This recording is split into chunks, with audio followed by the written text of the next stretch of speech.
उत्तर प्रदेश चुनाव से पहले बिहार में बड़ा राजनीतिक परिवर्तन हुई और देश में जो अब की हाली चुनाव हुई वो चुनाव में बिहार के भूमिका बड़ा हुई। लालू प्रसाद कांग्रेस और नीतीश कुमार के कहीं ना कहीं उसका रहल कांग्रेस में एक हाली फिर से ऊपर से आदेश आ रहा बा कि तहनी के एक हाली फिर मजबूती के साथ लालू प्रसाद के राष्ट्रीय जनता दल के साथ खड़ा होकर के और नीतीश कुमार के घेरे के हुए। वह याद हुई 2015 और वह याद करी जब नीतीश कुमार और लालू प्रसाद एक साथ चुनाव लड़ रहन और बिहार में सत्ता स्थापित भई रहे। तौना घड़ी गांधी मैदान में जब शपथ ग्रहण रहे सरकार के, तौना घड़ी रुआ बताई कि कौन ऐसा दल रहे जो ना पहुंचे रहे और जो स्टेज पर खड़ा होकर के ये लोग के एकजुटता के ना सराहना कैले रहे।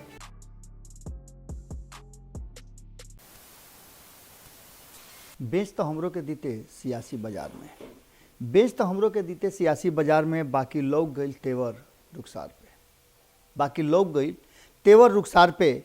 उसूल बा जे छेड़ी ओकरा के छोड़ब ना, उसूल बा जे छेड़ी ओकरा के छोड़ब ना, कलम बा हाथ में केहू के हाथ जोड़ब ना। गोड़ लागत नहीं हेरा से अभिनंदन बारू वालों के अपना कार्यक्रम जना के नाम खूटा ठोक के। अक्सर रुआ देखले हो कब कि जब विधानसभा की कार्रवाई चले या लोकसभा की कार्रवाई चल रहा तो विपक्ष कोशिश करेला कि सरकार के घेरी, लेकिन कहीं ना कहीं जब सरकार के संख्या बल मजबूत होला तो विपक्ष के सारा प्रयास विफल हो जाला। लोकतंत्र से अगर तुलना करी रुआ तो सत्ता और विपक्ष के भूमिका बराबर बढ़ुए और दोनों के अधिकार भी लगभग बराबर बा। एक कानून बनावेला और दूसरा कानून बनावे में ओकर मदद करेला, या फिर कानून अगर सही नहीं है तो ओकरा के प्रतिकार करे के कोशिश करेला।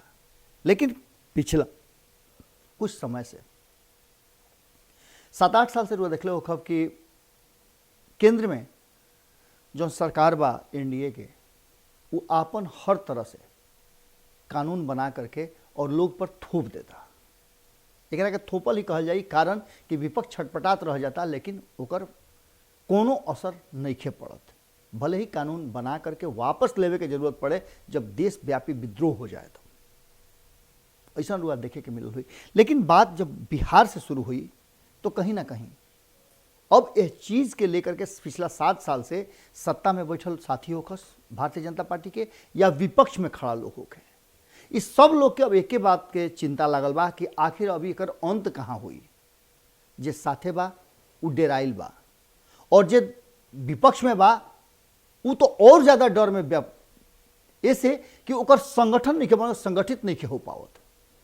और ये पूरे मामला में अब जो स्थिति बा ओकरा में बनत बनत संगठन बिखर जाता है। एकरा पहले कई गो प्रयास भई रहे, 2014 में भी प्रयास भई रहे। रुआ देखले हो कि साझा विपक्ष के एकजुट करे के और प्रधानमंत्री के रूप में जब नरेंद्र मोदी के नाम आई तो उनका से लड़े खातिर नीतीश कुमार भी बहरी निकल के वही खातिर आई रहन कि शायद ही मौका उनका हाथ में भी मिल जाओ और एकर असर पड़ जाओ, यानी कि वो कॉन्टेस्ट में आ जाए। लेकिन ऐसा ना हो सक पाओ।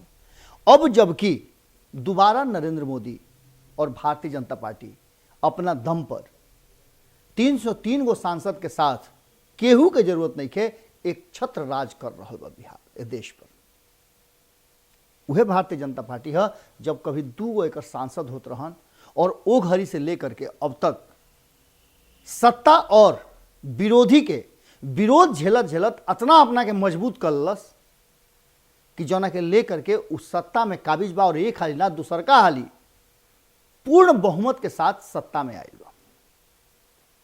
ये पूरे कथा के मतलब उतने भइल कि कहीं ना कहीं अब जबकि 7 साल बीत गई, आवे वाला 2024 के चुनाव के तैयारी में एक बार फिर से ये बात अब शुरू हो गई बा अभी से ही कि का हुई, का नरेंद्र मोदी के 2024 में सामने से टक्कर देवे वाला कोई पैदा हुई, केहू आगे आके कही कि हम नरेंद्र मोदी के टक्कर देव। एकरा के लेकर के रुआ देखले हो कि बिहार से एगो आवाज उठा रहे, लालू प्रसाद ओकरा के नेतृत्व कर रहन और कांग्रेस ओकरा में पूरा प्रक्रिया के हिस्सा रहे।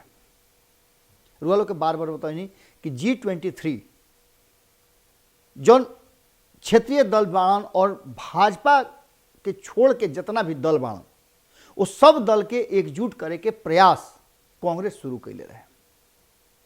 ये प्रयास के रुआ देखले हो कब कि बीच में बहुत सारा मामला सामने आयल। ये बीच में मामला आयल कि प्रशांत किशोर कांग्रेस से जुड़ रहल बा, प्रशांत किशोर के कुछ ग्रीवांसेस बा, कुछ डिमांड बा, ओकरा के ले करके भारतीय जनता पार्टी के मात देवे खातिर योजना बनई हैं। ओकरा खातिर कांग्रेस उनका के हर तरह के सुविधा दी, कुछ ऐसा उनका के पद भी दिहल जाई। यहाँ तक ले बात हो गई है कि बारी बारी उनका सबसे मुलाकात हो गई बड़ुए। और इस पूरे प्रक्रिया में कई दौर के बैठक कांग्रेस के साथ लगभग 1.5 दर्जन से ऊपर राजनीतिक दल के नेता लोग से भइल और ये खूब प्रचारित कल गई। ये भी बात भइल कि भाजपा के विरुद्ध एक बड़ा नेक्सस तैयार कर जाता जौन की नरेंद्र मोदी के मात दी। लेकिन अचानक से इस सब प्रक्रिया में ठंडापन आ गई। हालांकि एक बात बा कि कांग्रेस पर भरोसा वर्तमान के स्थिति में कि कांग्रेस लीड की करी, कारण कि कांग्रेस तो अपना पार्टी खातिर एगो लीडर मजबूत ना खोज पाओ। अक्सर हुआ देखले हो कब कि संक्रमण काल से कांग्रेस गुजर रहल बा और एक नेता के अभाव में कहीं ना कहीं कांग्रेस पिछड़ गई बा। इंदिरा गांधी के समय हुआ याद हुई कि इंदिरा गांधी के भी विरुद्ध एक बड़ा नेक्सस तैयार भई रहे। विपक्ष के सारा दल मिल करके इंदिरा गांधी के सत्ता से बेदखल के रहे, लेकिन इंदिरा गांधी के रणनीतिक कौशल जौन रहे ओकरा में कोनो प्रशांत किशोर की जरूरत ना रहे और खुद के रणनीति से अपना पार्टी के मजबूत करते हुए उस सत्ता में आ गई रही। ये पूरा कहानी कहे के पीछे सिर्फ कारण अतने बा कि यह पूरे मामले में जौन राजनीतिक गठजोड़ हो रहा बा, एक गठजोड़ में नीतीश कुमार के भूमिका कहाँ बा, लालू प्रसाद की भूमिका कहाँ बा, और ये दोनों खूब चर्चा में बाड़े, प्रत्यक्ष होके या परोक्ष होके। ये दोनों के चर्चा से एक बात तो पक्का बा कि अब की हाली जे कुछ भी केंद्र में होके जा रहा बा ओकर असर बिहार पर तो पड़बे करी, और ओकरा से पहले भी बिहार पर पड़ सकेला। और संगे संगे एक हाली फिर से बिहार देश के राजनीति में जैसे आज़ादी के समय में प्रथम नागरिक राष्ट्रपति देलस, वैसे ही प्रधानमंत्री के कुर्सी भी बिहार अपना बदौलत केहू के दी ही।